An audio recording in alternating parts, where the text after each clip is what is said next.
See, this is the real secret of life, to be completely engaged with the here and now. Welcome to the Human Derek Podcast, connecting you with the 7 fundamentals of life that will take you to the next level. Everybody wants to fulfill the highest, truest expression of yourself. It was all a dream. Today is about the power of you. You've now entered the Human Derek Podcast. Bum, bum, bum, bum, bum, bum, bum, bum. I forgot to turn off the metronome. Why am I whispering? Hey, 1, 2, 3, 4. Here we go. Hello, everybody. Welcome to another episode of the Human Derek Podcast. And today's guest is pretty awesome, pretty exciting stuff. One of the things that's really excited me over the last, May? We'll go, March. I was actually looking at sort of getting clear on when the whole pandemic thing hit. I could very clearly see from my yoga, my core power hot yoga check-ins. And it was like boom, boom, boom, boom, like 2, 3 a week. And then March 7th. And then one time in June, because I think we tried to reopen. And then nothing for a while. So one of the things that's really fascinated me since March 7th, 2020 is the change, the adaptation that humans have made. And I really excited for today's guest because he's somebody that took, really saw like, hey, now is the time, and took his business to that next level and used the time and technology that we have, especially in the US we have access to, although that's a good topic in terms of what's growing in other parts of the world, and cryptocurrency being, really becoming a universal currency regardless of where you're at, unless you literally have no access to the internet. But you got Elon Musk putting satellites in the sky and getting Wi-Fi everywhere for all humans, and cryptocurrency really taking off in some of the more impoverished countries. It's really cool. But anyways, today's guest, Maxx Holdrieth. And you know what? Let me backtrack, because you know what? We didn't talk about coffee yet. And we have to talk about coffee. Coffee is the driving force of this podcast. This is the fuel for the Human Derek Podcast. So I'll actually tell you a little backstory. I didn't really consume coffee at all until I was around 25, maybe. I'm going to say 25, 24, 25, 26 was probably when I first started drinking coffee. Did it going to college and working full time. I found I'm like, okay, this is a cool source of a little extra brain activity. And did a lot of energy drinks in my late teens, early 20s, mostly like the sugar-free, like, was that Rockstar back in the day, that kind of stuff. Wasn't a Red Bull guy. I was more of a Rockstar person, the big white can. It just seemed like it really fueled me up with all the vitamins. Probably not super good looking back, but it was always very active when I was doing it. I was like drinking it, playing basketball, and just being very active, so you kind of sweat it out. Anyways, coffee as a fuel. You may have noticed I had a little bit of coffee today after hot yoga. To get back into the hot yoga studio. Loving that. So Guadalupe Roastery is what I was getting at. Let's talk Guadalupe Roastery and then get into today's podcast. So Guadalupe Roastery has been supporting the mission of this podcast. Well, I can't actually say that. I don't know if they support the mission, but they like when we talk about them, and it's really good. And I drink them daily. Yes, daily. I can say that. I got a little bit of trouble because someone gifted me some other coffee and my Guadalupe started backlogging. So I gifted it. I actually gifted it. My neighbor just had some and was pretty stoked. In fact, I get a lot of messages from people on Instagram, text messages, wherever. Hey, checked out Guadalupe. Oh my gosh, this is super good. Thank you. That kind of stuff. So anyways, if you're a fan of coffee, if you're not a fan of coffee, you might give them a try. I've been drinking coffee now for 10 years. One of the things I've found more so than just the extra kind of, neurons firing in the mind is I really do believe there's some health benefits to it in terms of how my body functions. I used to eat a lot when I was doing a lot of weightlifting in my 20s, and I cut back on that. And I find that mixing sometimes some things in the coffee, like a little bit of turmeric and cinnamon. And if I'm doing like an afternoon coffee, I actually have this new collagen creamer stuff. Is pretty good. So, all right. Anyways, Guadalupe Roasters, if you type my name in, you go check them out. They got a super cool, they have a cool mission. Their mission on the planet as a coffee company, as a source of mind fire for the authors, for the podcasters, for the workers, for all the people on the planet. Mind fuel. I like this. How I said? Source of mind fire. Mind fire. That's what it is. I'm going to write that down. But anyways, GuadalupeRoastery.com. You can get whole beans. You can get ground beans. You just get beans in some form, way. They might be a little more brown. They might be a little more dark. Depends on how you like your coffee. They've got mugs. They've got all kinds of cool stuff. Really founded on faith too, which whether you take that religiously or you take that as a strength of confidence, faith in things that you are doing, when folks take big risks and dive all into a passion and a love for something, they're conquering fear. So they get another thumbs up from me for that. And GuadalupeRoastery.com, just type in Derek, DEREK. You get 10% off. I just do the subscription, so it shows up at my door right around the time that I need it. Their new packaging is off the charts. I think I actually saw it has the notes and the flavors. So do the Brazilian. Turns out the Brazilian one is chocolate and peanut butter notes. I don't have the best, this is probably not the best plug. I think I've probably said this in the past too. My taste buds are around the notes because I don't have the taste buds for bitter. It's just not something that, kind of like if you were colorblind and you couldn't see blue or something like that. Like my mouth doesn't see, taste, feel bitter. So I don't necessarily pick up all of the little flavor profiles, but the one that I really like apparently is chocolate and peanut butter. And that kind of makes sense because I really like chocolate and peanut butter. So I do the Brazilian. You do whatever you want. And okay, back to today's episode. Maxx Holdrieth. Max, if I'm not saying your name right, you're allowed to come after me, especially since you live super close. You can just trip me when I come out of my door or something like that. But super cool guy. He is a trainer. That's the term we decided on. You're going to hear that at the beginning. There's a lot of different ways for people to talk about health and fitness and exercise, movement of the body, and just maximizing our experience. I'm a believer that, we make these investments in certain things, whether it's reading, whether it's listening to a podcast, whether it's meditation. We make these small sort of sacrifices of time, these small investments. And for me, one of those things since I was 15 years old has consistently to be moving my body and pushing my body. And I know that gives me energy in other places. So we'll call Max, we're going to give him an extra title of an energy creator. I believe he, primarily works with folks that are in the ages of like 30 to 50, but if you're outside of that range, doesn't mean he wouldn't work with you. And he's using technology to expand his influence all over the world. Australia, Ohio, not that Ohio's another part of the world, might be for some of you, but that's what he's doing. Really excited to get in the podcast. Let's go. See, this is the real secret of life, to be completely engaged with the here and now. By the way, I did a little snooping on your Instagram yesterday, and I saw did a TikTok video where it was like, you gotta lift weights if you want to be sexy or something like that. To look good naked, yeah. Yeah, there you go. That's what it was. I was scoping that out yesterday. I was like, let's see what this guy's been up to lately. So how do you say your last name? Holdrieth. Holdrieth. Yeah. Okay, make sure I got this right. Is that good? Sounds good, I think. Sounds good. Okay. You hear me? Yeah. Yeah, I can hear you. All right. All right, sweet. So Holdrieth, so Maxx Holdrieth. Correct. Well, nice, man. Nice to have you in. And you were saying you lived in San Diego for like 5 years? 5 years and 3 months now, yeah. Okay, where were you before? From Ohio. So a long way from Ohio these days. Yeah, a little bit. Yeah. What pulled you out?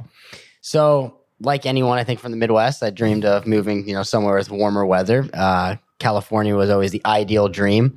I had seen LA a couple times and decided in my mind, I'm like, maybe California's not for me. I'm just not really about this vibe, a little, claustrophobic here, just not getting the right California vibe that I like. Ended up coming to San Diego because my brother was visiting colleges. I was like, wow, San Diego is the shit. This is a good medium between LA. It's got the beach, but it's also got the city. And coincidentally enough, I went back to Cincinnati where I was working as a personal trainer, and I had to do an internship my last semester of college. I had decided in my mind I was just going to train clients right off the hour so I could get paid. But one of the trainers I was working with was like, hey, man, I know this guy, Todd Durkin, who owns Fitness Quest 10 out in San Diego. I did my internship with him. You should do it with him. At the time, I didn't even know who Todd Durkin was, but I'm like, shit, San Diego, sign me up. I don't care if it's cleaning toilets. Like, I'm in. So I did the internship 5 years ago now, came out here for that internship and then never left. Okay, that's pretty cool. So that's, is that about how long you've been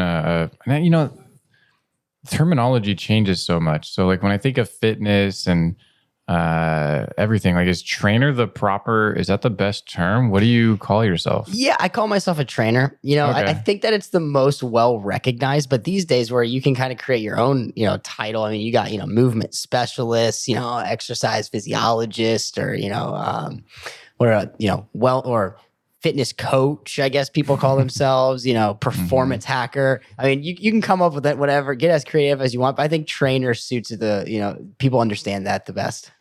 Okay. Yeah. I mean, I worked at like a 24-hour fitness when I was in my early 20s, and one of my best buddies is a trainer. And I just think about how it's evolved since then. But when you moved out here, was there any fear? Or were you just like, no fear, let's go, doesn't matter, I'll sleep in a tent kind of thing, or you kind of already set up? Because sometimes when people, take those risks, there's more that comes with it than just like, all right, I'm in. Right, absolutely. I certainly had my doubts and my fear. My willingness and belief to survive in California was a lot greater. I had got set up with a room I found on Craigslist where I talked to the guy. He was actually coincidentally kind of a kid my age who owned a property or was managing a property over in La Jolla, like he owned like an apartment, I guess, and he would sublease the rooms out. So there's 4 people, and I was going to be living in the loft, and he assured me that he would be doing his due diligence to match me up with 3 people who he figured were like-minded, we would get along well. So I already had housing coming out here, but I was certainly nervous. I'm like, I've never spent much time in San Diego. I don't even know where La Jolla is at. Like, I hope that my roommates are okay. But I ended up driving all the way out here actually with my mom. Took like 3 days to drive out here and got to this spot. It was way nicer than I could have imagined. And ever since I actually remember the first day I was here, once my mom dropped me off, I was like, yeah, I don't think I'm ever coming back. I'm living here forever. Yeah. You land in La Jolla, and it's like, and I love when I'll be talking to someone and they're like, your address, it says La Jolla. Yeah. And I'm like, yes, La Jolla. You should Google La Jolla. It's awesome. Totally. And then that's actually what I first called it, La Jolla. When I saw the Craigslist ad, I'm like, hey man, yeah, I'm looking for, a house in La Jolla. Like, La Jolla, man. Yeah, it's freaking, it's cool. And we're so close to Mexico. And that's interesting. You had a good experience too. You were like, yeah, San Diego. I came, the first time I came was 2009, 2008, right around there to visit a friend. Okay. And she had to live, and it's been so long. I want to say it was like Pacific Beach, Ocean Beach. And it's kind of like, wasn't really into party. I'm definitely not into partying now at all. But like even back then, it wasn't my scene. And so I just remember going, I don't know what the big deal about San Diego is. It looks like everybody's wearing flip-flops all the time. They're just like partying nonstop, hanging out at the beach. I'm like, that's cool, I guess. Not really for me. And then when I ended up moving here, it's because I came to visit someone for business. And he brought me here to La Jolla and Encinitas and these other spots. And I was like, wow. Like you said, LA city feeling, but it doesn't seem huge. Like you're not getting stuck. And I feel like we shouldn't tell everybody how great it is, because now I'm going to start flocking, although most people are going to Texas, I think, right now.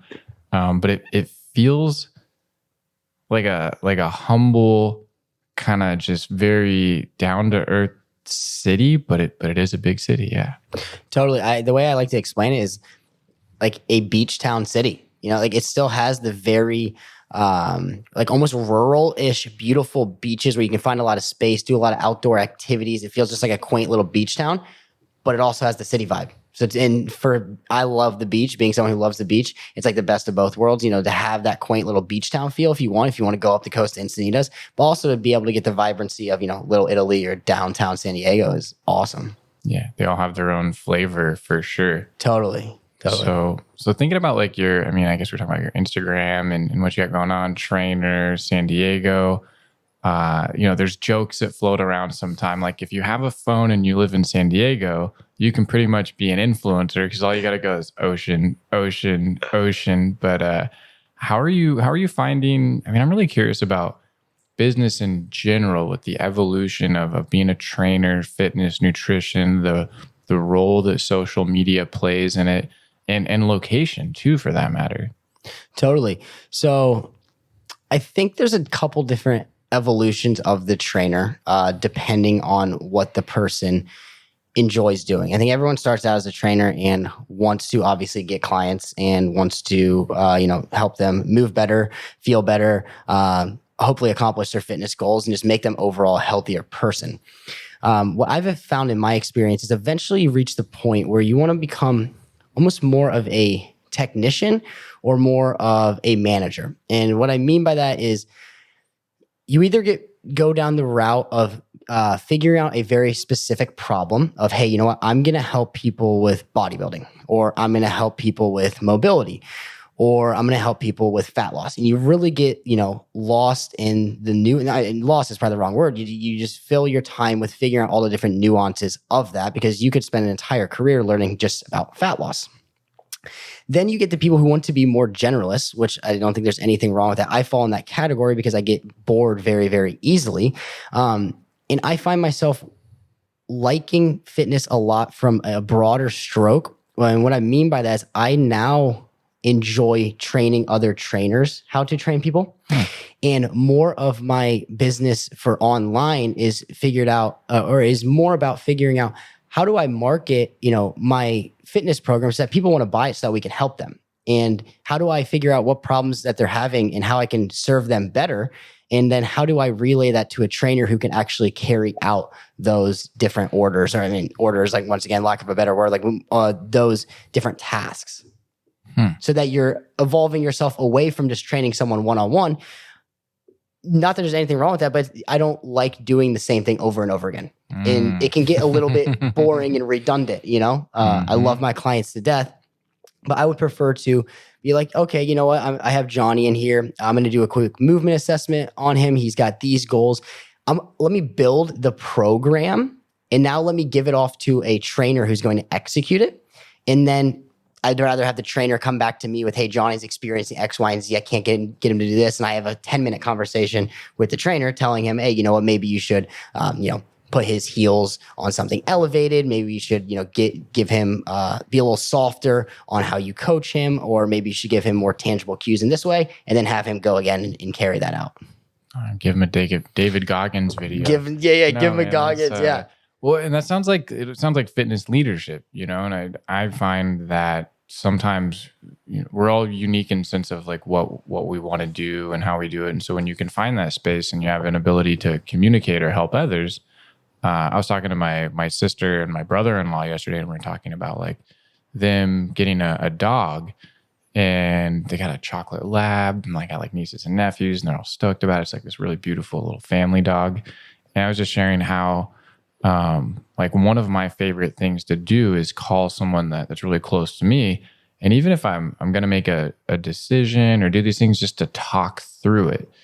And then you have certain people when they have a specific knowledge or specialized knowledge that can help others just from offering that perspective. And it's interesting to hear you say that you've turned that. It sounds like, is that your whole business is mostly like leading other people in the fitness world in terms of trainers? Or so it's about half and half. That I would like to move it more towards that. Okay. So I still have my set group of in-person clients that I train here in La Jolla, but I try to keep that to no more than 20 hours a week. I like it to be more 15 hours a week. And then with my online platform, what I focus on is training other trainers and really focusing, like you said, on the communication, because it requires a different skill set to know how to market.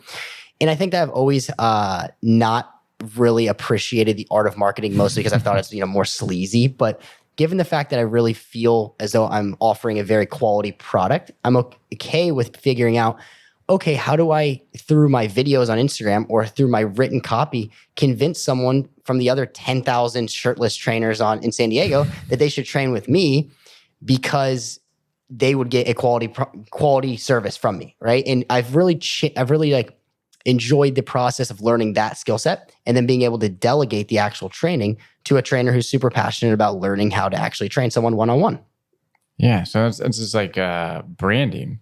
Totally. It goes back. I work a lot with advertising, marketing, and publishers, and a lot of things in the community space around branding. And there's really, when I think of it, like two types of marketing. There's the direct sale conversion marketing, like buy this now, which can get very quote unquote sleazy. I mean, essentially as a business, you need that. Like you need to tell people do this. A lot of people just need that little extra nudge of, yeah, do it now. Okay, you know what? I'm going to do it. And then on the other side, with the posting and you're talking about the content, just building your brand over time. One thing I found, I've worked with probably hundreds and hundreds of business owners at this point. Conversation that comes up pretty regularly is like how to price an offering or a product. And then some people have, imposter syndrome when they're starting something new, or they don't want to overprice it. How did you find that process to really figure out, or are you still figuring that, I guess, where that value's at? Yeah, I think that's a great question. I think that touches on a great point that if you go into this space, I've certainly dealt with, is the imposter syndrome. How much is this really worth? I've been lucky to hire a couple mentors who have helped me through that, who have already built online businesses. And I think the main shift in mindset that I have learned is to stop valuing my time and to start valuing the end result. And what I mean by that is in-person training, a lot of times we tell people, hey, I charge $100 an hour. Okay, well, there's no real end date to that. You give them a suggestion. If they come and they want to lose 10 pounds, maybe you're like, yeah, well, I think this will take like 3 months. But most of the time in in-person training, it's not like that. It's like, I want to buy a package of 10 sessions and you take them through 10 sessions. Maybe they meet their goal. Maybe they don't. I mean, hopefully they get closer to it and then they probably renew another 10 sessions, but you're only getting paid for that hour.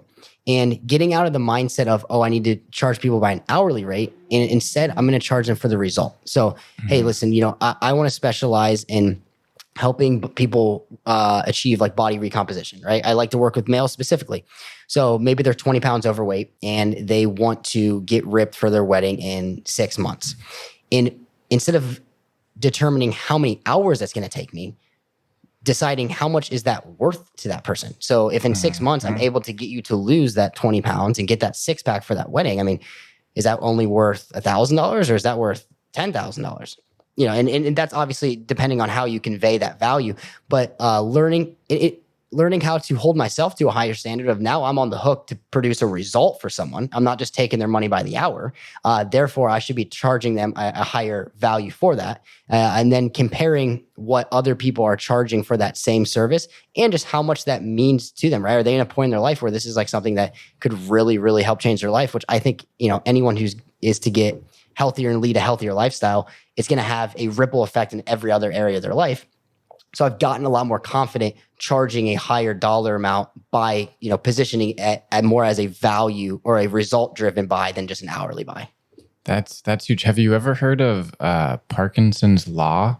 Yes. That's the law that time will expand or a task will take you however long you basically dedicate to it. Yeah. Yeah. And I love this topic in general, but as I think about, especially the last year, you might have heard of this like pandemic thing that happened. No, what's going on? Yeah, it was like in headlines or something, and impacted some people. Shouldn't actually joke about the serious impacts. It has been pretty rough for a lot of people. I feel like as humans, it is sad when there's loss and things like that. So I want to give that the proper respect. But yeah, it's it has changed the way we operate as people, and I haven't worked in an office since like 2014. So I learned that that Parkinson's law essentially, okay, I have a task. The faster I get it done, the more value I bring to that space of time. And I really see remote workers as a whole, so many people shifting into that now, because a lot of people are going to the remote work where they have an 8-hour day and they're going, that used to take me 8 hours in the office. I'm at home, I got it done in 5. Or the opposite, where it's like, wow, it's a 15-hour workday now. But mastering that just frees up space, time, the ability to do more things. And that's neat to hear you say that's what you're doing with people. I'd be curious, like if I came to you and said, hey, I want to lose 15 pounds. And if you said, all right, it's going to cost you $10,000. I'm just using very round numbers. I don't know. We'll call it $1,000 a pound. I like that. I like that. I need to change my business model. Good training, man. I mean, hey, it's worth it.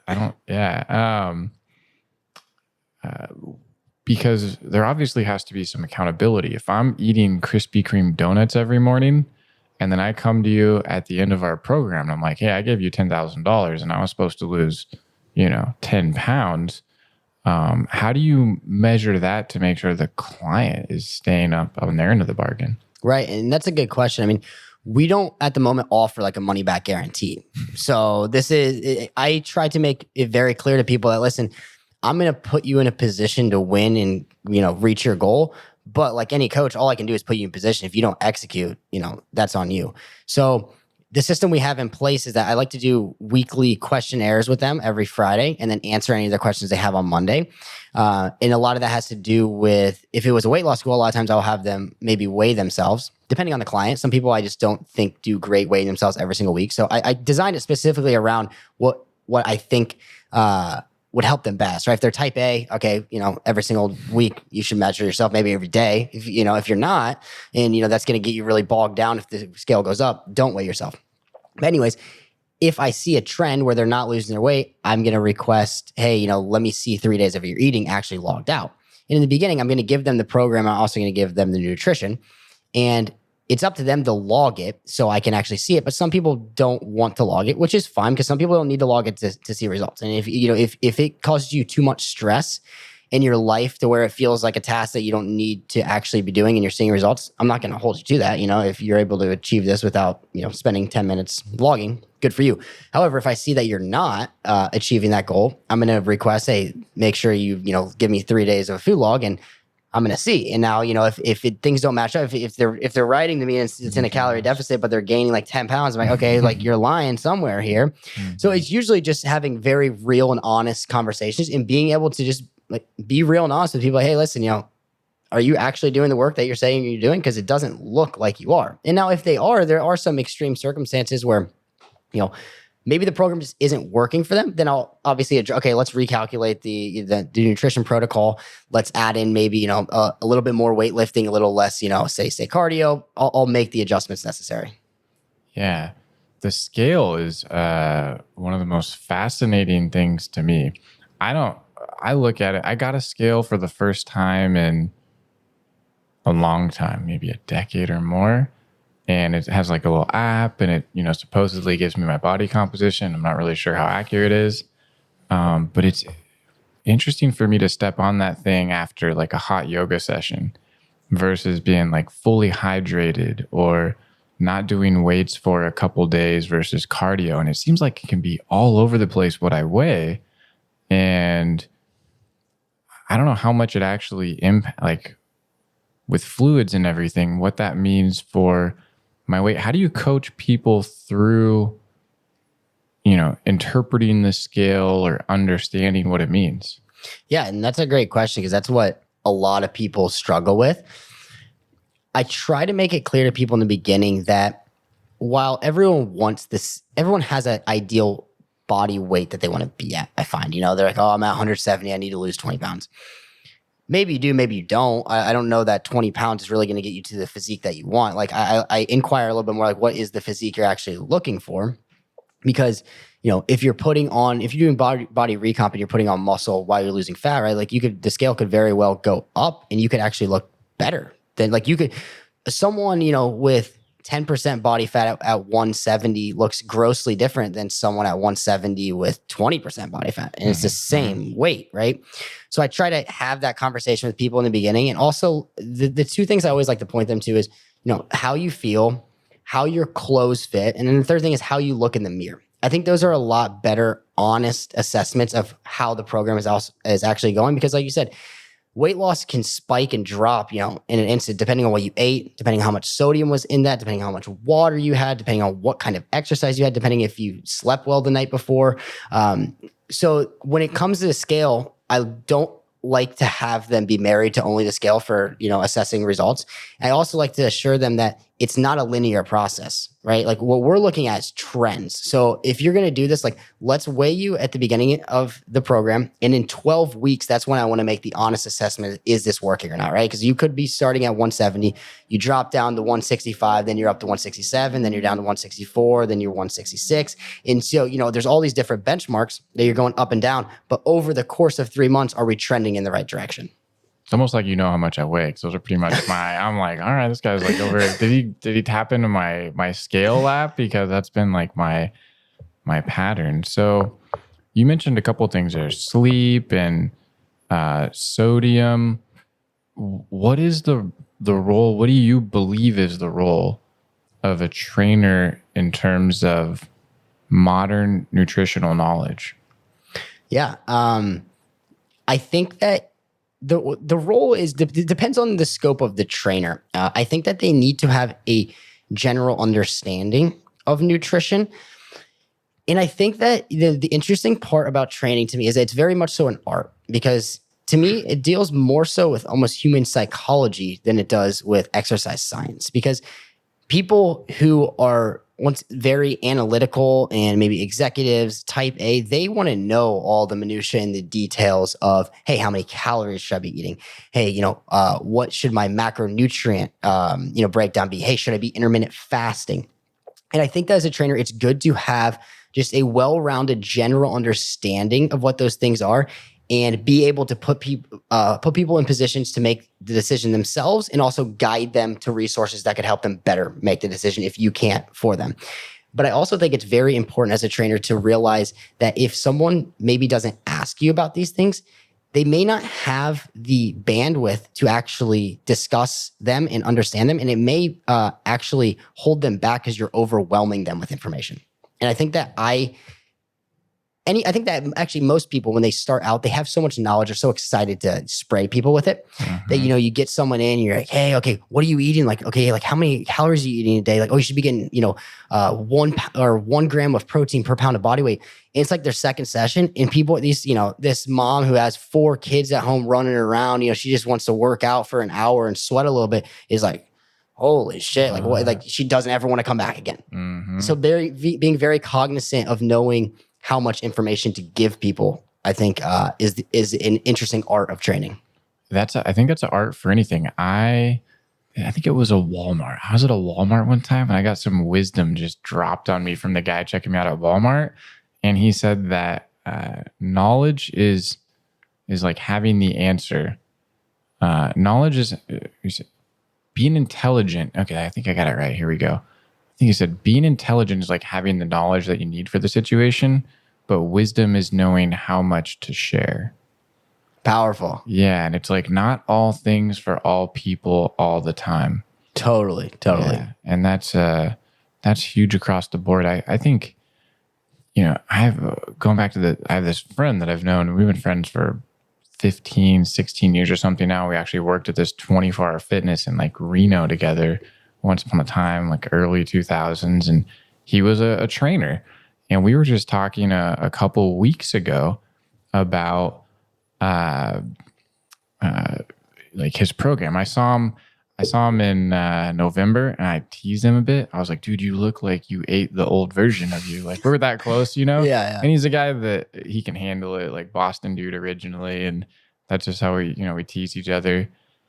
And so he actually started working with a trainer recently. He's like, yeah, my trainer wants me to eat, 3,700 calories so I can put on muscle.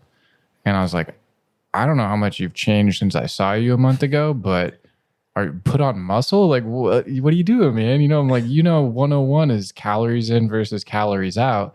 And I think you actually had something on your social media.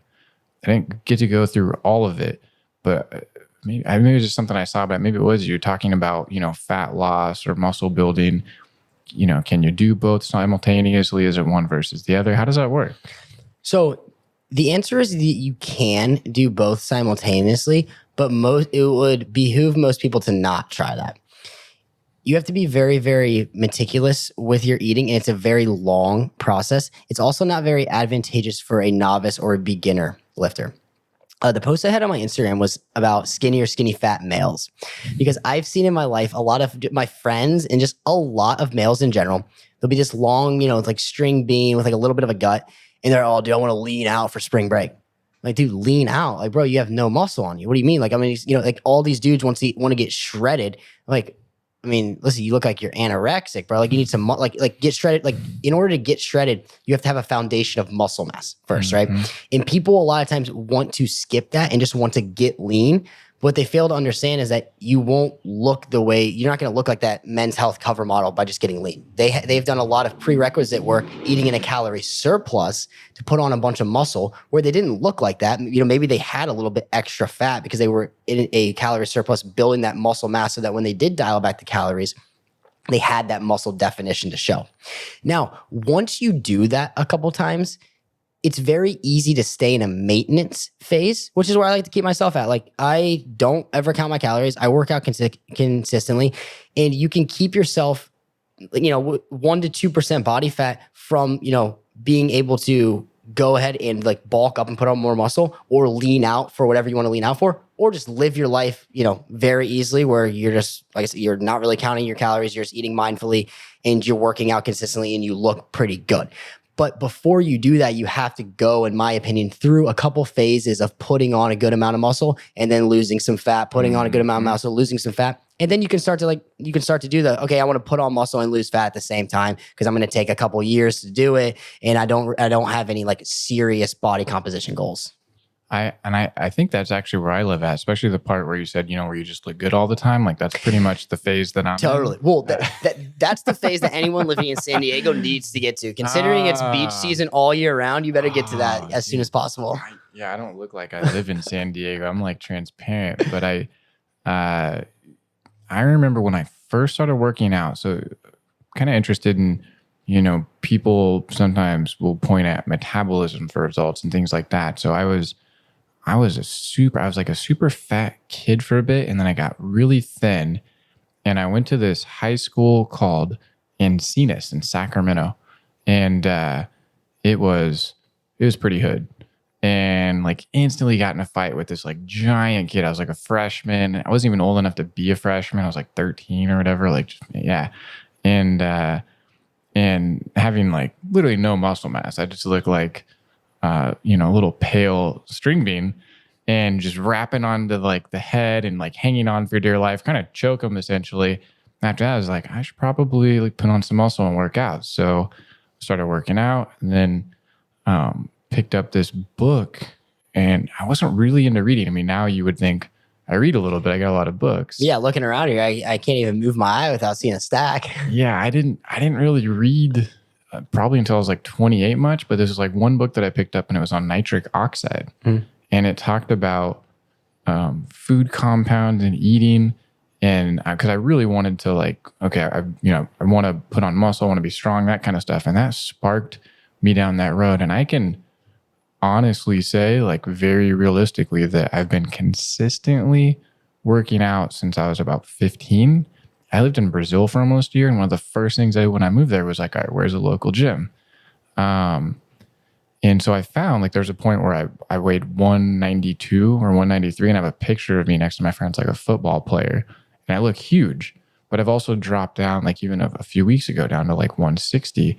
And that what you're talking about with the nutrition, it's like once you go through that experience, I feel like I know what it takes in terms of eating these types of things, working out this certain kind of way, changing repetitions, having gone through all that I can sort of shift my body weight. But, if someone's 40 and they're just thinking about that versus someone that's been doing it since, for 20 years, literally been working out for 20 years, what kind of expectations should they have? Can they have? Like, how much does muscle memory, being new versus old results, how much does that play a role? Hugely, right? If someone comes from an athletic background or was once upon a time super fit, it's going to be much easier for them to get back to that fit body. Because like you said, they have muscle memory. So a lot of, lifting weights and exercise is body movement and coordination, and people who have never worked out before, they just don't have coordination. And it's going to take a lot of prerequisite training to get them to the point where they can do the movement patterns that are most effective for them, right? Like, classic example is just a squat and hinge pattern. If you're someone who's never done that in your life, you're 40, you're coming to me, there's a good chance, you're super tight, and we're going to have to spend 8 to 12 weeks just to get you to be able to actually do a 90-degree squat and a deadlift where you're not going to blow your back out. And those are two, you don't have to do these lifts, but they're going to reap the most results, whereas if you have an athlete who just, has let himself go for 3 years, and, he immediately can pick up a barbell and start doing all these, basic movement patterns, and you can plyometrically jump him, like his joints are healthy. He can do sprints. The ability for him to get back in that shape is just going to be grossly easier. And secondarily, from a mindset perspective, like you mentioned, he knows what it takes, right? His body knows what it feels like to push almost to full exertion. Whereas someone who's never done that before, they may get up to 75, 80% of their heart rate. They're, oh my God, I'm dying. I'm having a heart attack. It's like, no, your heart rate is just, up really high, which is where it needs to be to elicit the response. But they may not know that. And so it just takes some education. It takes some, of them getting comfortable with it. It takes them getting comfortable being uncomfortable, right? Whereas if you already have been uncomfortable in your body, you have that familiarity with it. So it's a lot easier. Dude, you remind me of a story. One of my mentors is this really brilliant guy. He talks about putting yourself through things, essentially getting uncomfortable, like to grow.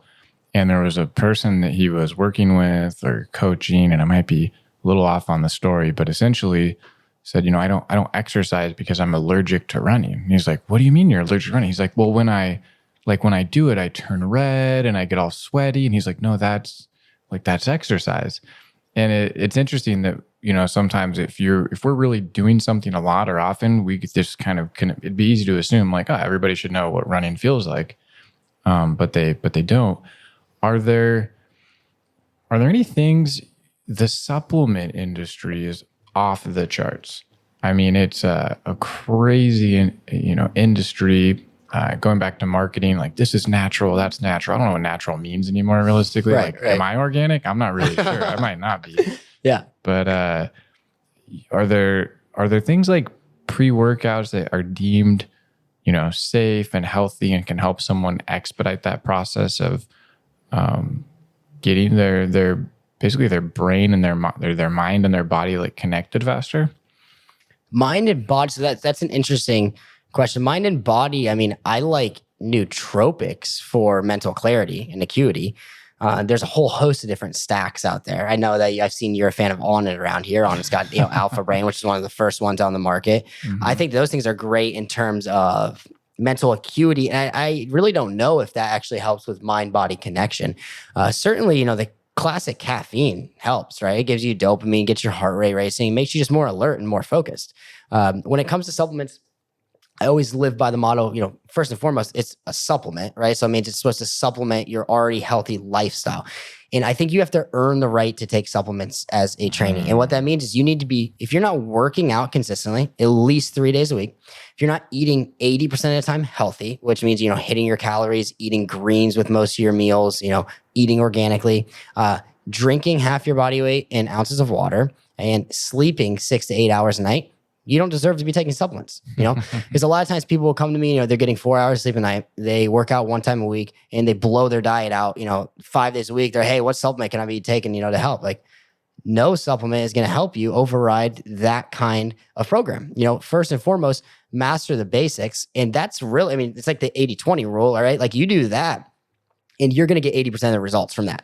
And now if you're doing all of that, now we can talk about other supplements. I think that protein, first and foremost, if it's well sourced, right? There's a lot of different, shitty protein out there, but as long as it's a quality source protein, I think that first and foremost is a great supplement because people have a very hard time hitting their protein numbers every single day, which should be about 1 gram protein per pound of body weight. It's just going to help your metabolism, help you obtain that lean body mass and keep it, lean muscle mass. So I always recommend that first and foremost because it's convenient. Aside from that, I mean, creatine is really, really well researched for enhanced performance. However, if you have a weight loss goal, it can help you or it can make you hold on to more water retention. So if you're looking to lose weight, I don't usually recommend it. Beside that, I like, vitamins, minerals like zinc and, B12 just for overall metabolic energy. Just because, if you feel better throughout the day, it's going to make it more likely that you're going to exercise and that you're actually going to eat well. So those are really what I usually recommend. And then, amino acids, there's a lot of contradictory research on amino acids, but I would say that it's not going to hurt you. So if you're looking for an extra edge, an amino acids like while working out isn't bad. And I've concocted some of my own pre-workouts, just doing like beet juice and caffeine. I think that those are honestly better than most of the market pre-workouts. But to be honest, I've been out of the pre-workout game for a little bit while now. Yeah, and that's you brought up a couple of things there that kind of piqued my interest. One on the caffeine. I've been playing around with. I generally work out super early in the morning. I like to do it like 5:30 in the morning. Like that's my workout time to kind of get my head right for the rest of the day. And I wouldn't have coffee until I was through my routine in the morning. And I felt like, all right, I got my endorphins going. Everything feels really good. Now let's add the caffeine into that, biochemical concoction I had going in my mind and body already. And I read something where, I think it was like The Rock. I got influenced by The Rock is what happened. I was like, well, that guy knows what he's talking about. And I read that he drinks coffee before his cardio in the morning. And I've been experimenting with that. I like it in the sense that my workouts in the morning, they got a little extra edge to them. But at the same time, I still like, one, I just being a creature of habit, miss that next cup of coffee that I would normally have after the workout. And two, I find it can make me a little bit more intense throughout the day, which I don't know that it's a bad thing, but it definitely has removed my filter a couple of times just because I don't know if I just caffeinated up, did the workout and was like raw the rest of the day or what happened. Is there any science on that in terms of like pre, post, like early, that kind of stuff? Or Yeah, just mostly a lot of anecdotal. I too am a huge coffee and caffeine lover. It's by far my favorite drug. And I'm always looking for what's the best way to consume this drug, right? Mm-hmm. And to me, if I drink coffee first thing in the morning on an empty stomach, I get a lot of what you're saying, a lot of irritability, a lot of edginess. Mm-hmm. It gets me going, the dopamine's going, my heart's racing. But there's just an edginess, almost anxiety to it, which is why I love bulletproof coffee. I don't do dairy.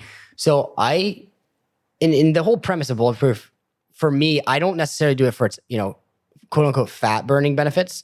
I do it because when you attach or bind caffeine to fat, it slows the absorption of it, right? So fat digests the slowest of any macronutrient.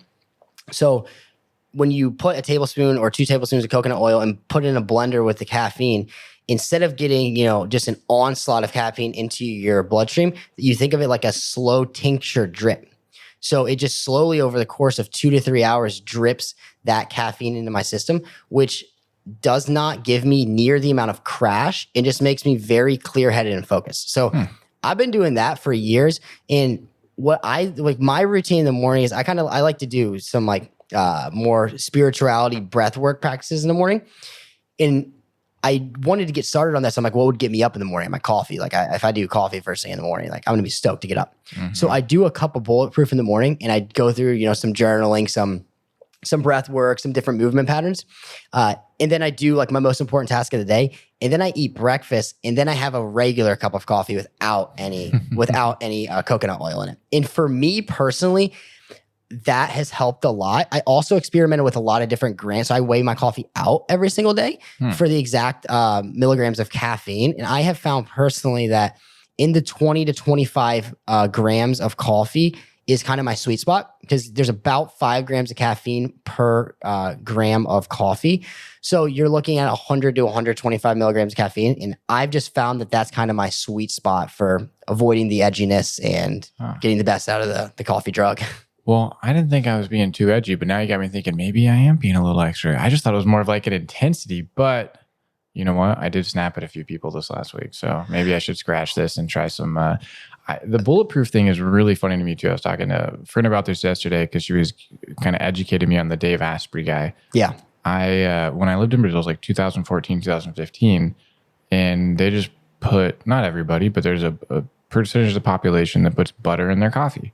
So I was like, hey, this is pretty cool. Not being like transitioning kind of out of the milk world, although milk there, totally different story than it is here too. America has some very strange things in the nutrition world. Like, why do we put sugar in everything? But Totally. so I come back and I'm like putting butter in my coffee. And I remember somebody saying like, hey, you're doing the bulletproof coffee thing. I'm like, what's that? And I'm like, well, that's what you're doing. Cause I put turmeric and cinnamon and kind of little, like I called it my morning elixir. But I've gotten away from that in the last probably like 3, 4, 5, 6 months and just stuck with the black coffee. I found that, and I never blended it, but I found that either my taste buds changed or something, and it wasn't appealing to me. Like my body didn't desire it like it did before. It really enjoyed it. And, you know, some people say like you get the 7-year itch or something shifts. Have you ever had something like that in terms of the, like your consumption where you've gone like, you know, my body wants something different now? Totally. Well, first and foremost though, you got to blend it. Oh, it's game changer. Really? Like, Okay. 100x better. Huh. It makes it more like a little like creamy latte. Whereas like, because the fat kind of, you have to always stir it and the fat kind of comes to the top sometimes. It's totally just okay not, with that, like sipping. it does, but it just doesn't really like add a lot of flavor. Like when you blend it, it literally, it literally looks like a latte. It's so creamy and nutty. It's fantastic. So first you got to try Dude, blending I've got like it. a Vitamix 10,000 though. It's gonna like See, that's blast it out. Yeah. Well, you need. I haven't got one of these. I have a little bullet or like what is it? The magic bullet. But you need one of those handheld like little elixir things. I have a frother. Yeah, boom. I tried that once and it shot the coffee everywhere. So I gotta figure out. I gotta Okay, YouTube how to maybe gotta use get in that. deeper or something. Yeah, I don't know. and my friend was watching me too, and I'm like, I think you just do, and then explosion of coffee. Like, that's not how you use it. That's not cool. Yeah. I do like to listen to my body in terms of what it's craving, though. I mean, so I went through a period of time for almost over a year and a half where I didn't drink any coffee. I just did green tea, kind of to heal my gut a little bit. And I just wasn't, I was feeling like I was kind of abusing coffee a bit. And I do just like every once in a while, I'll just take a couple of days off of coffee, switch to teas, some, what is it, pu'er tea or some green tea. And I'm kind of esoteric about it where like you said, it's like, my body's just not really craving it today. I'm just going to listen to it and not do that. Well, I've got some, remind me before you go too, I've got some cool coffees and some teas if you want to check out and take a little with you. I've actually got some sponsors for the podcast. I got a couple things going on in the cupboard. You can check it out, see if it's your thing. Are you a whole bean guy or a ground guy? I'm a whole bean guy. Okay. I mean, it's not convenient, but I love the taste. You know, I mean, you can't beat the whole bean. You know, For me, it's the experience. I actually love Totally. opening it up and smelling it and then grinding it. I don't measure it though. I never really thought about the amount of grounds impacting the amount of caffeine. I just more or less kind of go, okay, but that's, you get very specific with, you like count out the beans, like 27 beans is too much, but 28 is. Oh, here you go. Here, you'll actually like this because I see a Michael Jordan book over there on the side. So I decided I was going to do between 20 and 25 grams because I thought that's like, I was like, okay, I think I was experimenting around and like 25 seemed to be like the high end and 20, I didn't get quite a bit of a quick kick. And I'm just like, you know what? I want to start my day every single day with a little remembrance of Michael Jordan. So I'm going to measure out 23 grams of coffee beans every single day. And that's what I do, you know? That's pretty legit. Play like Jordan every day, you know? Hey, that's powerful. I also think the consistency, because you've mentioned not in some regards, you know, getting bored or not wanting to do the same thing over and over. And personally believe there's some sort of middle ground where when you have consistency and routine, you're able to build a term that I've latched onto called situational fluency, where the more you do something the same way, you actually like kind of creativeness comes out. You can find a calm in it because it's not new and it's not foreign. So you can still get in that almost flow state of the process, but have things evolve out of it. And it's sometimes where, ideas will come from, hey, let me try this a little bit different or that. Having that space and time. You mentioned creatine too, and there is a ton of research. There were kind of two things in there. Does creatine affect like testosterone or anything like that, or because it's supposed to be for like mitochondria and cell energy, right? Correct. That's a good question. I don't know if it directly affects testosterone. What it does, it helps your cells create more ATP, which is involved in cellular energy, like you noted. So it's been proven to give you more endurance, strength, and just increase performance, which is a general term, which basically means that whatever you're doing, it kind of increases the bandwidth at which you're able to do it. So a lot of times I think some of the studies were like, without creatine, someone's benching 225 for 10 reps. When they preloaded with creatine, they got 12 reps out, right? You can kind of push past that perceived fatigue level a little for a couple more reps or maybe a mile or two more when you're on creatine. I've experienced that. In fact, I think 225 was my measurement. It went from like 8 or 9 reps to like 12. And hey, I'm a good guesser. Like, I do it for a living. You're like in my brain over here. You knew that I only slept 4 hours last night working on this like home deal and everything. So I'm like, all right, this guy he's got like a little alien mind warp going into the brain. But I think about the creatine. I was thinking about the testosterone. Like my experience was I took it in college. And that's what got me from like kind of hovering and stuck around 175 and eating a ridiculous amount of food. I mean, I can show you pictures of the plates and just consuming calories going, how do I get to this, over the 180 hump? And with creatine, I didn't take very long. That's the first time I got over 190. And my squats went up, my bench went up. And I was thinking about that specifically because I haven't met any females that I know of or that I've had that conversation with. It seems like my conversations with creatine have been more male dominated. But also I know it influenced sort of, I felt like the shape, like I didn't have as much definition. Maybe it was just because I was able to do more reps and it changed the bulkiness of the muscles. Is that something you ever recommend to female clients? Well, first off, it does change the body composition a little bit because it makes you, especially creatine monohydrate, makes you retain water weight. So a lot of the weight gain can just be due to retained water within the muscular cell. But with that more retained water, it does allow you to be a little bit more strong and just appear bigger, right? With female clients, I've never personally recommended it because I don't really specialize in bodybuilding. Most of my clients are really lifestyle clients, right? Where they just want to kind of be healthier, move better, and they have some, weight loss, muscle building goals, but they're not really trying to step on stage and compete.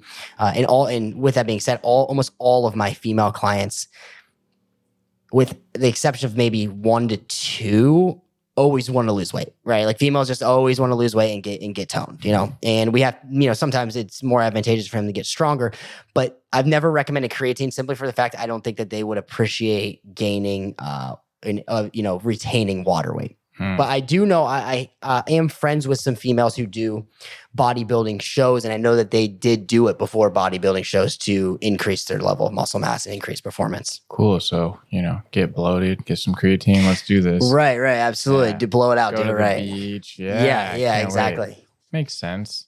Like athletes too. I wonder if female athletes, because they're not, I think of like MMA fighters and jiu-jitsu competitions and things like that. Because of the endurance from the creatine, but if it influences weight like that, it may not be the best. Right. Well, and there's a difference. There's creatine monohydrate, and I'm blanking on the name of the other kind of creatine that doesn't make you retain as much water weight. There's also some protocols with like cycling. I know that you shouldn't be on it for more than like 6 to 8 weeks at a time. And so there's some ways you can get the benefits of it and then cycle off of it and still kind of have your system upregulate that level of performance, the next couple of weeks after being off of creatine, but while still giving you that extra performance boost. Well, I'm going to go on a supplement rampage and just take everything. But that's pretty cool. Then there's a phrase I really like, and it's how you do anything is how you do everything. And people talk about work and life balance, and I think that's a myth. I think you only have 100% that you can give to being a person. And so if you're spending 20% over here and 20% over there, like there is no balance. There's just, you decide how to divide your time up. For you with your profession and your, career, is this and you talked about lifestyle training. Is this just something that you think of, oh my gosh, I'm going to work, or is this just how you live life on a daily basis? Definitely just how I live life. I've always lived by the motto, do something you love, you'll never work a day in your life. Mm-hmm. Obviously, you're still going to work a shit ton. You'll probably work more than people who don't do what they love, but it's not going to feel like work. And sometimes it does, like there's shit with any job that you do that, you don't necessarily want to do. But the majority of the time, I'm loving what I do, right? I live in San Diego. I'm very passionate about fitness. I get to train some awesome clients, and I get to learn a different skill set to figure out how to build an online business. So I think that you're right. The work-life balance to me is like, an idealistic theory that, maybe you can work towards, but I'm under the impression I like to find things I'm very passionate about and go all in. And then when it's time to pivot, I'll pivot. But I think I like to think of, some of my clients have turned me on to the phrase of like the seasons of your life. And, I'm a young guy. I have a lot of drive and ambition. So for me, I'm like work-life balance, screw that. Like I got, when I have a family, maybe I'll achieve that. Like what do I need a work-life balance for? Like, I'm going to work as much as I want to. And then, I'll party every once in a while with my friends, and it doesn't need to be a measurement. I'll listen to my body when I feel like doing one, I'll do it, and I'll pivot when I need to. I like that. The seasons of life. We had a pretty strong winter was coming season this last year. Was your business online before the pandemic, or is that kind of expedited it? It was online before the business, before the pandemic. Not to the extent at which it is now. Two things. The pandemic freed up some of my time, because at first my clients certainly didn't want to train in person, so I needed to find an alternative for that. And not training them in person gave me more time. And secondarily, people have become a lot more open-minded to the newish reality of, maybe I can't go to a gym and see a trainer in person. Maybe I should look for an online option. So people just are a lot more open to that idea. Yeah, I mean, you can see the fitness bike over there that was definitely not there pre-pandemic, because I was like, why would I need a fitness bike in the studio? But I can't go to the gym, so there's a fitness bike. The working out at home is super weird. If you don't have like a garage or a gym or something like that, and you're trying to do it in your living room or something along those lines, I found that part of it was probably just being frustrated and going, this is lame. I can't go to the gym anymore. I've been going to the gym for, 14 years. The other part of it was I didn't have the same sense of like purpose. Like I'm going there to do this thing. And I found I had to, what shifted that and made my workouts like 20 times better is that I started using a timer. Going back to that Parkinson's law, I got a boxing round timer, put it on my iPad, put a big screen, and said, I'm going to work out for 12 rounds, and then busted out the kettlebells. And it was, 60 seconds of this, 10-second rest, 60 seconds. That changed my workout so much. Yeah. How old are you, by the way? 27. 27. Oh, that's a pretty sweet age. You've been here since you're 22-ish. 23, I think. Yeah. 23. Okay. Oh, yeah, wait. I guess it is. Yeah. 22. I moved there. 22, actually. Yep. Okay. And you were a trainer. Man, I feel a little out of the loop in the community, but and I didn't really even know you that well at all. Actually, I think maybe just hi a couple times at the gym, but I went to the La Jolla Sports Club. Yep. And then you were a trainer there. I worked with another trainer named Neil there. Pretty cool guy. Yep. Great guy. One of my buddies. This even feels kind of weird to say. Is that place still open? That place is going through a transition. I'm not sure of all the details. They've partnered or were bought out by Balance Fitness. Not sure exactly what the details of that are. And they're moving over to where 24-Hour Fitness was. They're taking over the lease over there. Oh, that's like right down the street. Yeah, okay. Totally. So waiting to hear what the word is there. I think they're remodeling the place now. Well, that's cool. I'm glad Brett and Kira, they're super nice people. So Brett was my neighbor when I first moved here. Oh, really? In this building? Yeah, that's how cool. I met. That's how I ended up going over there. I was like, oh, I gotta find a gym. He's like, yeah, I have a gym. Yeah. Like, you have a gym? He's like, yeah, I have a gym. Like, I Yeah, have a whole one. You should check it out. Yeah, Like, all right, cool. Nice. Yeah, yeah. both of them are awesome. Yeah. And I mean, the fitness industry, there's a phrase that stuck with me when the world got a little different. And it's weird to say like, oh, this is all new and crazy because it's not the first pandemic. It's the first one that's really impacted the US in a while. Like there are Asian countries that have had multiple pandemics in the last 15, 20 years alone. But it shifted the way we've done a lot of things. And the phrase that is just continues to stick with me as I think about the past, present, and future is that in times of crises, it's not that new problems emerge. It's that anything that exists just gets magnified. Mm-hmm. And so I look at the fitness industry and know that it's there to help people be healthy and provide jobs and those things. Everybody's had to shift and evolve. How do you see it playing out? Is there some sort of a hybrid model now for gyms? Like, how can they be better prepared for the future to, financially be in a great place? Yeah, that's a good question. I think that this has clearly made it very evident that you're going to need some sort of online platform as a in-person. If you have a brick and mortar fitness business, you're going to need some sort of online presence to fall back on, so that if people don't feel comfortable working out at the gym or something like this happens, which I think that the long-term impact of this is that people may just not feel as comfortable working out at the gym, especially if it's really, really crowded, which means if you want to capture that market, you need some sort of alternative, which is going to be some sort of online presence, which I think could look like many different things, but either offering some kind of Zoom class, live streaming, or pre-recorded classes, like a library, almost like Beachbody. Beachbody's been killing in that space for years, where you almost as a gym have your own little subscription to Beachbody, where maybe someone pays a little bit extra per month to get access to that, or they can do that a la carte. I think there's a lot of different business models around that, but I think that the gyms are going to have to look for alternative revenue streams, except for, in-person training and membership, monthly membership dues.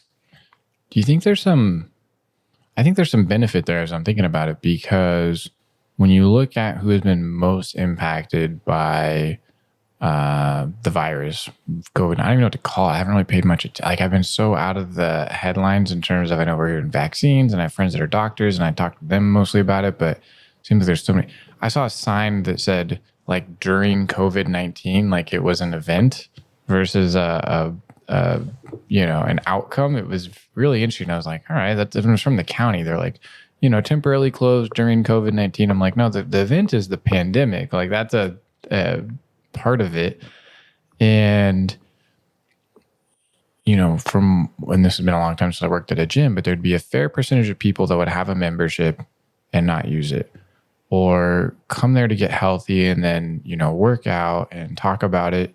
And then they left, not shift any of those habits outside of that. So it was like an hour of being healthy and then 23 hours of whatever. I'm seeing, based on what you said, thinking about that a little bit more, there's a tremendous benefit for people to mentally and technologically and just in general be better prepared to just have more access to being healthy, and for gyms to tap into that and say, hey, not only if you don't want to come to the gym because you don't feel secure or safe because someone might, spread some germs there and there's groups of people, but now you can take fitness home with you, and health is a lifestyle. It's not just something you do an hour a day. Seems like that would be really beneficial, not just for people, but for the industry. Yeah, I think that it certainly could be. I think it certainly could be. I think that what gyms, there's a guy in the fitness industry called Alex Hormozy who is just legendary for helping gyms rebrand and launch themselves. And something he spoke a lot about lately is like you have the big dogs like Apple coming into play with like live streaming services for people to work out from home. You already have Beachbody, who owns like P90X and all these. And the real way to differentiate yourself in the fitness industry these days, it seems, is to really offer a high value personalized coaching. Right. So what those companies are doing, they're just giving you quick fix workouts, right? Follow along workout, do it, don't do it, whatever. But as you noted, people need accountability. I mean, like, listen, let's be honest. Most people know what they should be doing. They're just not doing it. So why the hell are you not doing it? I mean, that's why I'm like going back to our previous topic of, how to charge what you're worth. I learned very early on, when I was selling programs online, that the higher you charge, the more someone pays, the more likely they are to do it, because it stings. And it's like again, if they wanted, they could do this by themselves. Like, I mean, I think I offer a good amount of insight and knowledge. I help expedite the process. There's enough information online for anyone to get fit by themselves, but there's enough information online for anyone to start a business by themselves. But why don't you do it? It's overwhelming. You want someone to, once again, expedite the process and to hold you accountable. So I think that is a huge opportunity for especially boutique gyms to figure out, how do we offer a personalized coaching experience to our clients? How do we get them to want to come into the gym and hold them accountable for doing so? And I think that the gyms are able to do that will grossly differentiate themselves from, the 24-hour fitness, the Lifetime Fitness, and, the Apple Fitness, and will hopefully be able to survive. I think about Amazon, and I don't want to say her name because she's listening right now, but she's always listening. And, Alexa. Yeah. She's going to pipe up now, I think. No, she didn't. All right, cool. She didn't hear afterwards. Yeah. So, but the way technology is going in the home, I mean, something like that device from Amazon, she's listening, would have been tremendously expensive to even consider, or not even a reality, so many years ago. And now anybody, what are they, $50 or $40? I think 100 or something for like a higher end. But to have that accountability, thinking of health, fitness, phones, tools like that, just people being able to be better equipped as humans, like optimizing people all around and the impact. I fought technology for a little bit. I remember going, I miss my Nokia phone that the battery would last for 3 days. And you're like 8 years younger than me. So I don't know if you know the phone I'm talking about, but they're a little different once upon a time, where like I had this thing called a Nokia and we called it the brick phone. Yep. I could drop that thing. I could run it over. There was not really bad reception. It didn't exist. It was a phone. Like, it just worked all the time. And I would go 2 or 3 days talking on it, texting, and the battery would last. So I was like, this new technology kind of stinks. I felt like I was a 90-year-old man or something, trying to fight it. And the more I've got on board with actually trying to get out in front of it and going, okay, here's a trend. Like, what does the future hold? I want to fight it. I want to assimilate into the new world.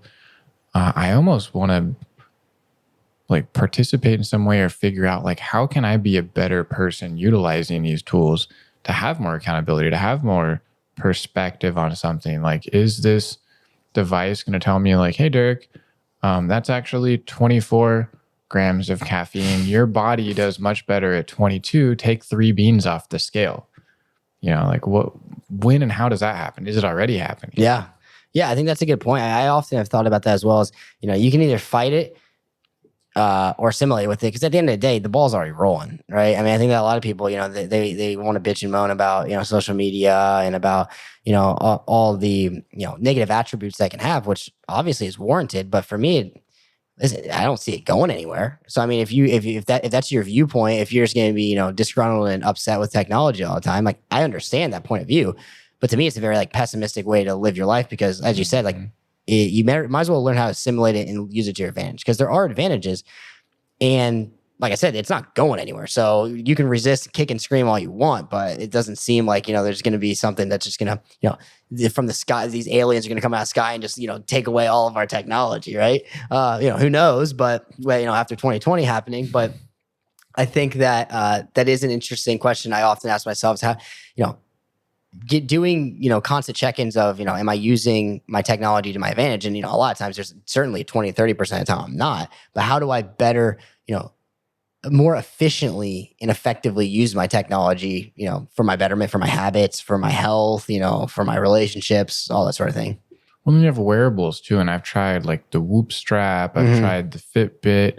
It seems like I get excited about tracking some of that stuff. Get into, you mentioned the type A personality. I'm like, cool. I did, this, and my resting heart rate has been 57. Like, I'm doing great. And then I just I'm healthy. I'm a person. Like, what do I need to spend this extra time trying to get that efficient? I'm not a professional athlete. I'm not, not the CEO of Facebook. I don't need to have that millisecond dialed in.